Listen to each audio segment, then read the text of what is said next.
Assalamualaikum warahmatullahi wabarakatuh. Perkenalkan, nama saya Triana Yunin dari kelas 1F, absensi 28. Di sini saya akan menyampaikan materi dalam bab manajemen keuangan, lebih tepatnya pada subbab pengelolaan aset lancar, manajemen kas, piutang, dan persediaan. Adapun pokok pembahasan yang akan saya sampaikan terdiri dari berikut. Yang pertama, pengertian dan keputusan manajemen keuangan. Yang kedua, pengelolaan aset lancar. Yang ketiga, manajemen kas. Yang keempat, manajemen piutang. Dan yang terakhir ada manajemen persediaan. Mulai dari pokok pembahasan yang pertama adalah pengertian dan keputusan dalam manajemen keuangan. Manajemen keuangan merupakan manajemen dana baik yang berkaitan dengan pengalokasian dana dalam berbagai bentuk investasi secara efisien maupun usaha pengumpulan dana untuk pembiayaan investasi atau pembelanjaan secara efektif. Adapun keputusan dalam manajemen keuangan terdiri dari 3 keputusan. Keputusan yang pertama adalah keputusan investasi. Apa itu keputusan investasi? Keputusan investasi adalah keputusan yang berkaitan dengan sikap manajer keuangan dalam mengalokasikan dana dalam berbagai bentuk investasi yang mendatangkan keuntungan di masa yang akan datang. Sedangkan keputusan yang kedua adalah keputusan pendanaan. Keputusan pendanaan merupakan keputusan yang mempertimbangkan dan menganalisis kombinasi dari sumber-sumber dana yang ekonomis bagi perusahaan guna membelanjai kebutuhan-kebutuhan investasi serta kegiatan usahanya. Keputusan yang ketiga adalah keputusan dividen. Dalam keputusan dividen ini adalah keputusan yang berkaitan dengan laba yang diperoleh perusahaan, apakah seharusnya laba tersebut dibagikan kepada pemegang saham dalam bentuk dividen atau digunakan untuk pembelian saham kembali, atau laba tersebut ditahan oleh perusahaan. Lanjut pada pokok pembahasan yang kedua adalah pengelolaan aset lancar. Aset lancar merupakan kekayaan perusahaan yang mudah untuk diubah menjadi uang tunai.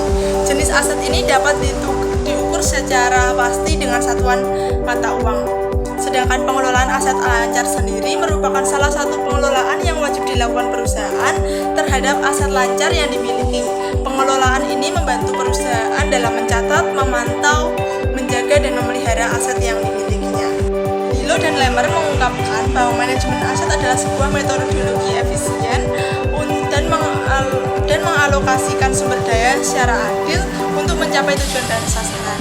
Sedangkan menurut Haryono, manajemen aset adalah proses untuk mengelola permintaan dan akuisisi panduan, penggunaan dan penjualan aset untuk memanfaatkan potensi layanan, dan mengelola risiko dan biaya seumur hidup aset. Terdapat beberapa siklus dalam manajemen aset. Siklus yang pertama adalah perencanaan kebutuhan aset. Dalam tahap ini, perusahaan merencanakan kebutuhan aset apa saja yang harus dimiliki. Dalam tahap ini pula, perusahaan meningkatkan keuntungan dan menekan risiko kerugian. Sedangkan tahap yang kedua adalah pengadaan aset, merupakan serangkaian kegiatan untuk mendapatkan aset yang diperlukan oleh pihak internal perusahaan maupun pihak luar yang ditunjuk sebagai penyedia aset yang bersangkutan. Sedangkan tahap yang ketiga adalah inventarisasi aset, di mana tahap ini melakukan pendataan dan pencatatan aset berwujud maupun tidak berwujud dengan memberikan kode aset dan menuliskan keterangan aset yang tersedia. Sedangkan tahap yang keempat adalah legal audit aset, di mana tahap ini melakukan pemeriksaan mengenai status kepemilikan aset, sistem prosedur pengadaan, dan alur pengalian, serta mencari jika ada masalah hukum terkait aset dan menemukan solusi yang tepat. Sedangkan tahap yang kelima adalah pengoperasian dan pemeliharaan aset. Jadi setelah melakukan perencanaan, pengadaan, dan inventarisasi serta legal audit, perusahaan menggunakan dan memelihara aset secara optimal sesuai dengan kebutuhannya. Tahap yang keenam adalah penilaian aset. Dalam tahap ini, perusahaan menentukan nilai aset untuk mengetahui dengan jelas nilai kekayaan yang dimiliki, yang dialihkan maupun yang dihapuskan. Dan tahap yang ketujuh adalah penghapusan dan pengalian aset. Perusahaan akan memutuskan untuk menghapuskan aset dengan cara mengalihkan atau memusnahkan. Pengalian aset merupakan pemindahan hak atau tanggung jawab dan wewenang aset pada divisi lain. Sedangkan pemusnahan aset merupakan penghancuran aset untuk mengurangi aset yang dimiliki. Dan tahap yang terakhir adalah pembaruan aset yang merupakan yang dimana perusahaan melakukan pembaruan atau peremajaan aset sehingga dapat kembali bekerja secara optimal sesuai dengan kebutuhannya. Lanjut pada pokok pembahasan yang ketiga adalah manajemen kas. Kas merupakan alat pembayaran yang siap dan bebas dipergunakan untuk membiayai kegiatan umum perusahaan. Kas juga termasuk ke dalam aset yang liquid, artinya mudah untuk dicairkan. Siap di sini artinya perusahaan harus siap sedia untuk menyediakan sejumlah kas yang dibutuhkan untuk kelancaran operasional. Sedangkan bebas artinya kas digunakan secara bebas untuk memenuhi kebutuhan perusahaan. Sedangkan manajemen kas merupakan salah satu bagian dari manajemen keuangan yang mengelola kas perusahaan dalam segala jenis jangka waktu investasi untuk menghasilkan laba. Terdapat 3 motif utama memiliki kas. Perusahaan memiliki kas pada dasarnya sesuai dengan teori liquidity preference dari John Maynard Keynes, yaitu menguasai atau memiliki uang berbentuk tunai. Ada 3 motif atau 3 tujuan. Yang pertama adalah motif transaksi, merupakan motif perusahaan dalam menyediakan pembayaran pada berbagai kegiatan transaksi yang bersifat reguler maupun non-reguler. Contohnya seperti pembelian persediaan, pembelian peralatan, pembelian perlengkapan. Dan motif yang kedua adalah motif berjaga-jaga, di mana uang digunakan untuk berjaga-jaga atau perusahaan memiliki kas untuk mengantisipasi berbagai kebutuhan yang mendadak. Seperti pada saat ini, pada kondisi COVID-19, perusahaan harus menyediakan kas untuk berjaga-jaga kebutuhan lain seperti masker, alat mencuci tangan, alat pelindung diri, dan sebagainya.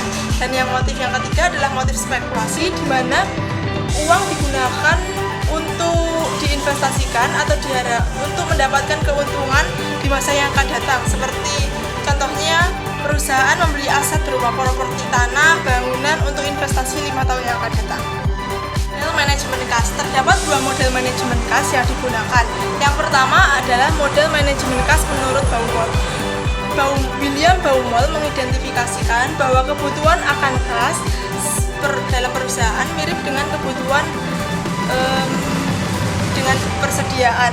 Apabila perusahaan memiliki saldo kas yang tinggi, maka perusahaan akan kehilangan kesempatan untuk menginvestasikan dana tersebut pada kesempatan investasi yang lain yang lebih menguntungkan atau sebaliknya. Untuk menentukan jumlah kas yang optimal, William memberikan rumus yakni C sama dengan akar 2 FT dibagi K, di mana C merupakan jumlah kas yang optimal, F merupakan biaya tetap untuk memperoleh pinjaman atau menjual sekuritas, T merupakan jumlah kas untuk transaksi selama periode tertentu, dan K merupakan biaya kesempatan dari kas yang dimiliki. Model manajemen kas yang kedua adalah model manajemen menurut Miller and Orr. Miller and Orr mengidentifikasikan bahwa dalam keadaan penggunaan dan pemasukan kas yang bersifat acak, perusahaan perlu menetapkan batas atas dan batas bawah saldo kas. Bila saldo kas mencapai batas atas, maka perusahaan perlu mengubah sejumlah tertentu atas kas agar saldo kembali ke jumlah yang diinginkan. Begitupun juga sebaliknya. Miller and Orr juga memberikan rumus untuk menentukan jumlah saldo kas yang optimal sebagai berikut. Z sama dengan 3TO² per 4I di pangkat 1/3, di mana T merupakan biaya tetap untuk melakukan transaksi, O² merupakan varian dari aliran kas masuk bersih sebagai penyebaran arus kas, dan I merupakan tingkat bunga harian untuk investasi pada surat berharga. Lanjut pada pokok pembahasan yang keempat adalah manajemen piutang. Piutang merupakan jumlah uang yang masih belum dibayar ke suatu badan usaha oleh konsumen yang sudah melakukan pembelian produk atau pelayanan jasa secara kredit. Sedangkan manajemen piutang sendiri merupakan sebuah proses mendata, mengumpulkan, dan mengenagi piutang perusahaan dari tangan konsumen. piutang ada 3. Jenis piutang yang pertama adalah piutang dagang atau account receivable, merupakan jenis piutang yang timbul dari penjualan kredit atas barang atau jasa yang merupakan usaha pokok perusahaan. Jenis piutang yang kedua ada piutang wesel atau notes receivable, merupakan jenis piutang yang timbul dari penjualan barang atau jasa tertulis disertai dengan janji tertulis. Dan jenis piutang yang ketiga ada piutang lain-lain atau other receivable, merupakan jenis piutang yang mencakup selain piutang dagang dan wesel. Secara umum, piutang lain-lain ini bukan berasal dari kegiatan operasional perusahaan seperti piutang pajak, piutang gaji, dan sebagainya. Terdapat beberapa faktor yang mempengaruhi besarnya piutang. Menurut Rianto, ada 5 faktor.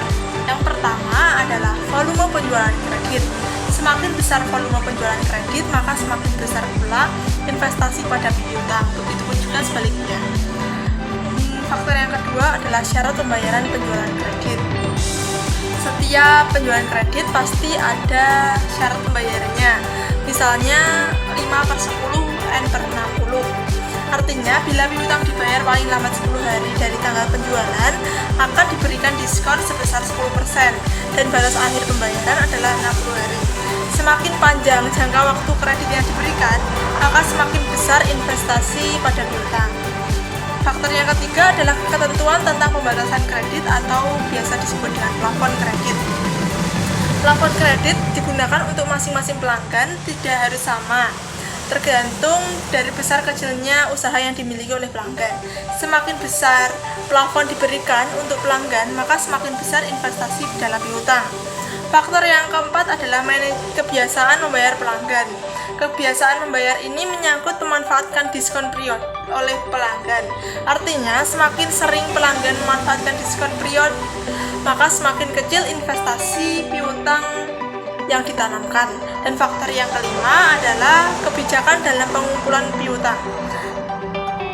Kadang perusahaan dalam pengumpulan piutang itu ada yang bersifat aktif, ada yang bersifat pasif. Aktif di sini perusahaan selalu mengingatkan pelanggan apabila jatuh tempo telah berakhir atau hampir berakhir. Kemudian perusahaan akan datang ke pelanggan untuk menagih pembayarannya. Sedangkan perusahaan yang bersifat pasif artinya perusahaan hanya menunggu kalau pelanggan datang untuk membayar kreditnya pada saat jatuh tempo. Maka semakin aktif perusahaan dalam menagih piutang pada pelanggan, maka semakin besar pula investasi piutang yang ditanamkan. Pada pokok pembahasan yang terakhir adalah manajemen persediaan. Persediaan merupakan bahan atau barang yang disimpan yang akan digunakan untuk memenuhi tujuan tertentu. Misalnya digunakan untuk proses produksi atau distribusi. Sedangkan manajemen persediaan sendiri merupakan proses untuk mengatur persediaan barang yang dimiliki oleh suatu instansi, mulai dari cara memperoleh persediaan tersebut sampai dengan bagaimana persediaan tersebut dimanfaatkan atau dikeluarkan. Terdapat beberapa faktor yang mempengaruhi tingkat persediaan. Faktor yang pertama adalah jumlah dana yang tersedia. Semakin banyak dana yang dimiliki perusahaan, maka semakin banyak pula kapasitas persediaan yang dimiliki perusahaan. Begitupun juga sebaliknya. Faktor yang kedua adalah lead time atau waktu tunggu. Semakin lama waktu tunggu persediaan antara pemesanan dan proses pengiriman, maka semakin sedikit pula jumlah persediaan yang ada dalam gudang perusahaan. Itu juga sebaliknya. Faktor yang ketiga adalah frekuensi penggunaan. Bila perusahaan menggunakan persediaan tersebut dalam jumlah yang banyak, maka persediaan yang ada hanya sedikit atau kurang. Begitupun juga sebaliknya, jika perusahaan menggunakannya kurang atau sedikit, maka jumlah persediaan yang ada dalam gudang banyak. Yang faktor yang keempat adalah daya tahan persediaan. Setiap persediaan memiliki daya tahan sendiri, dan persediaan yang satu dengan persediaan yang lain memiliki daya tahan yang berbeda. Maka daya tahan ini menentukan besarnya persediaan yang ada. Jika daya tahannya lama, maka jumlah persediaan yang ada dalam gudang juga banyak. Begitu juga sebaliknya. Dan faktor yang kelima ada bencana. berencana menentukan besar kecilnya persediaan. Misalnya pada musim hujan seperti ini, cabai mengalami harga yang fantastis yang meningkat, sehingga jumlah persediaan akan cabai pun juga menurun karena dipengaruhi oleh faktor cuaca. Dan faktor yang terakhir adalah tingkat penawaran dan permintaan. Jika dalam sebuah pasar tersebut persediaan akan roti memiliki penawaran atau permintaan yang banyak, maka jumlah persediaan yang ada juga banyak. Itu juga sebaliknya. Jenis persediaan. Terdapat 5 jenis persediaan. Persediaan yang pertama adalah persediaan bahan mentah atau raw material. Merupakan jenis persediaan bahan yang masih belum memiliki elemen-elemen biaya di dalamnya. Contohnya seperti besi, kayu, serta komponen-komponen lain yang digunakan dalam proses produksi. Persediaan yang kedua adalah persediaan komponen-komponen rakitan atau purchase part or komponen. Merupakan jenis persediaan yang terdiri dari komponen-komponen yang diperoleh dari perusahaan lain secara langsung yang dapat dirakit menjadi suatu produk. Contohnya seperti dalam pabrik laptop, maka hard disk atau memori merupakan persediaan komponen-komponen rakitan yang siap dirakit menjadi laptop. Persediaan yang ketiga adalah persediaan bahan pembantu atau penolong, dalam bahasa akuntansinya supply, merupakan jenis persediaan barang-barang yang diperlukan dalam proses produksi, akan tetapi bukan termasuk bagian atau komponen barang jadi. Contohnya seperti dalam pembuatan meja membutuhkan paku, lem, amplas, dan sebagainya. Paku, lem, amplas tersebut merupakan contoh bahan penolong.